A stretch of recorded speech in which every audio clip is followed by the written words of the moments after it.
Very good morning, students. So today we are just going to learn about the cause of refraction कि refraction होती क्यों है. Refraction आपने देखा कि light bend होना, it is the phenomena of bending of light, है ना?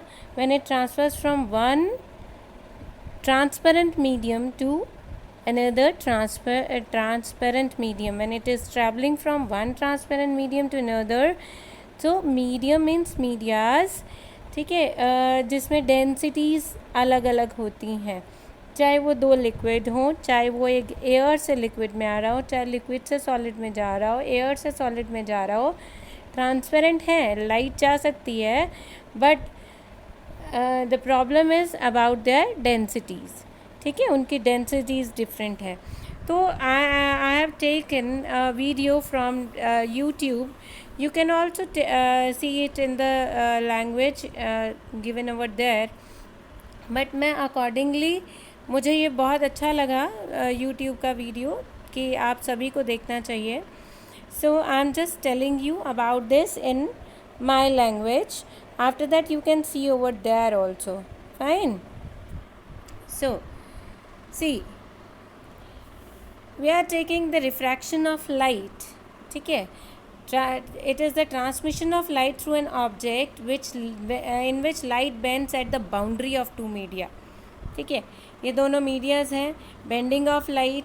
तो ये इसका रीज़न क्या था? Change of speed. अब जैसे ये एयर से लाइट आई, ग्लास में गई, ठीक है, सो इसका एंगल चेंज हो गया, ऑप्टिकली रेयरर से डेंसर आ रहा है, तो क्या हो रहा है? टुवर्ड्स द नॉर्मल है, ठीक है, टुवर्ड्स द नॉर्मल है, स्पीड इसकी चेंज हुई और it bends towards the normal. Optic अब ये ग्लास से एयर में जाएगा, ये ग्लास से एयर में जाएगा, तो क्या होगा? इसकी स्पीड बढ़ जाएगी and it will bend away to the normal. अब ये स्पीड बढ़ेगी क्यों और कम क्यों होगी? ये एक एक्टिविटी की है छोटी सी, उसके अकॉर्डिंग आप अच्छे से देखोगे, then you will be able to understand कि हम हवा से ग्लास में आए. देखो हवा में पार्टिकल्स स्कैटर्ड हैं, बहुत दूर दूर है, तो फ्रिक्शन कम है, ठीक है, और मतलब एयर के साथ जो कांटेक्ट है, पार्टिकल्स के साथ कांटेक्ट होगा, कम होगा. जैसे जैसे पार्टिकल के साथ जितना ज़्यादा कांटेक्ट होगा उतनी energy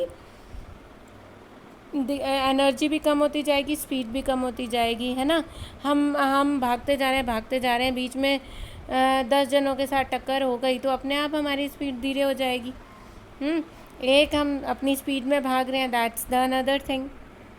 okay, so same reason और same procedure is there also. See, अब आप यहाँ देखो, ये सारे एंगल जो है इक्वल है. फर्स्ट केस जो है वो रेयरर टू डेंसर का है, second case denser to rarer का है, जिसमें bend away from the normal है. तो चेंज इन स्पीड क्यों होती है? Change in direction of light और चेंज इन स्पीड का क्या रिलेशन है? ये होता क्यों है? ठीक है, अभी यही देखने जा रहे हैं कि इसमें फ्रिक्शन का, स्पीड का, डायरेक्शन का क्या फंडा है, क्या रोल है. सो अब ये आप एक्टिविटी देखो कार्ट व्हील के लिए, और कार्ट व्हील को चलाएंगे हम दो अलग अलग सरफेसेस पे. This is concrete, this is grass. अब ये देखो, अभी हम नॉर्मल पे डाल रहे हैं, परपेंडिकुलरली हम चला रहे हैं कार्ट को, ठीक है. इसको चलाने के लिए हम फोर्स लगाना पड़ेगा, पुश करेंगे इसको.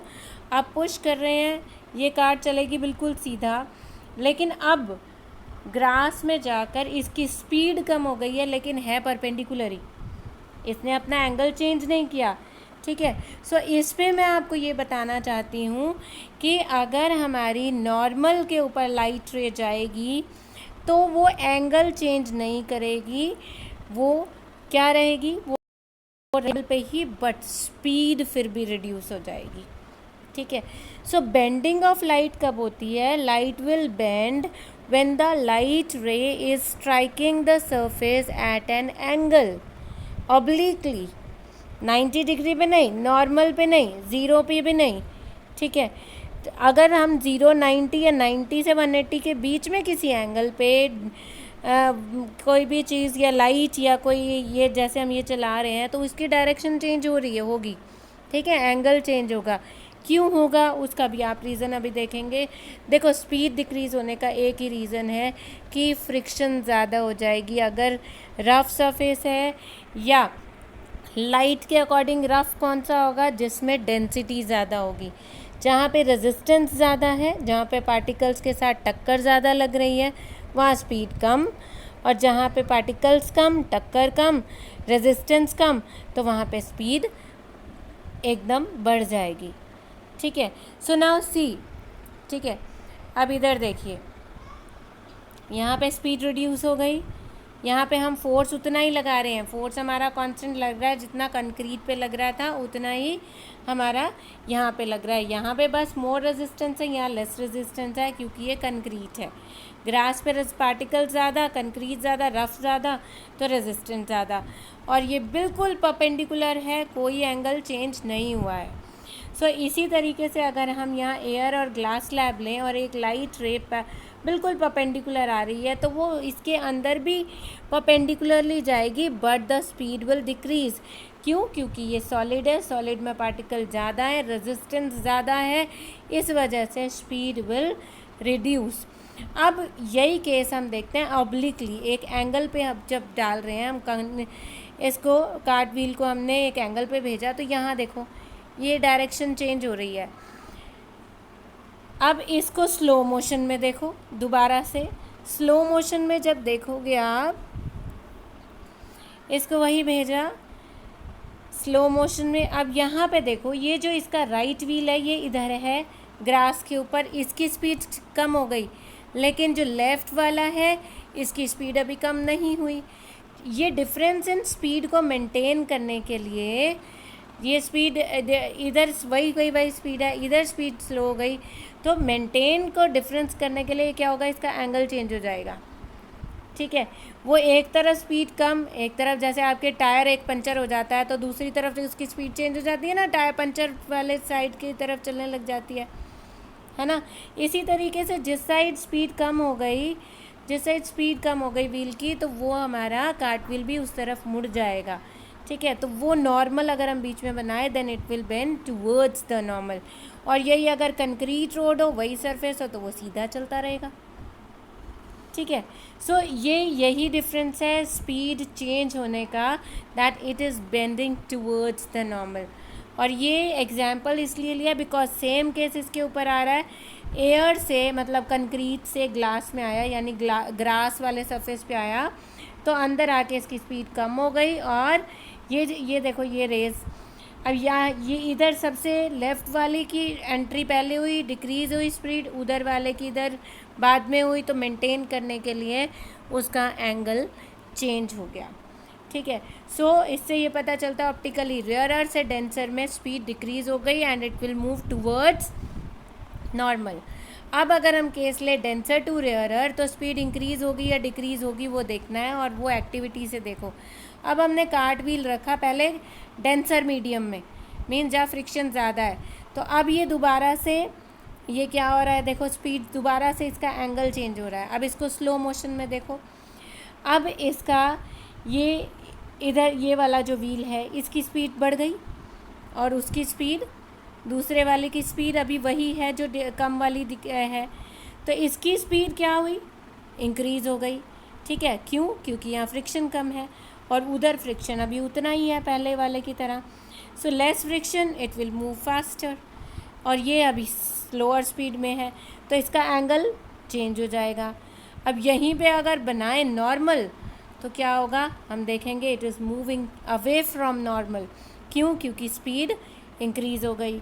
यही अगर उसी सरफेस पे चलता रहता तो सेम स्पीड थी, कोई एंगल चेंज नहीं होना था। तो इससे हमने क्या किया कि डेंसर से रेयरर में अगर जा रही है रे ऑफ लाइट, तो ये it will move away from the normal, इसकी स्पीड इंक्रीज़ हो जाएगी, the speed will increase. Is it clear? तो ऊपर रेयरर से डेंसर में पार्टिकल ज़्यादा, तो एंगल छोटा हो जाएगा and towards the normal. Denser से रेयरर में एंगल बड़ा and away from the normal. अब ये इधर यहाँ पे भी यही केस है, अगर परपेंडिकुलर ही हम अंदर से आ रहे हैं तो परपेंडिकुलर ही रहेगा, but speed will change, speed will increase. जैसे रेयरर से डेंसर में कम हो गई थी, तो डेंसर से रेयरर में आते आते इंक्रीज हो जाएगी। ठीक है जी। So this is up to now today for today. ठीक है। सो इसका कॉज ऑफ रिफ्रैक्शन तक आपने रीड आउट करना है, एंड इसके डायग्राम्स सारे आप अपनी प्रैक्टिकल फाइल में बनाएंगे, और एक्टिविटीज़ जितनी भी हैं प्रैक्टिकल फाइल में बनाइए, और एक्टिविटी का रीज़न भी लिखिए, कॉज भी लिखिए, और उसका वो हुआ क्यों, हम एक्टिविटी में शो क्या कर रहे हैं, रिज़ल्ट क्या है, वो सब आप लिखेंगे। ठीक है, is it clear? Thank you very much for today.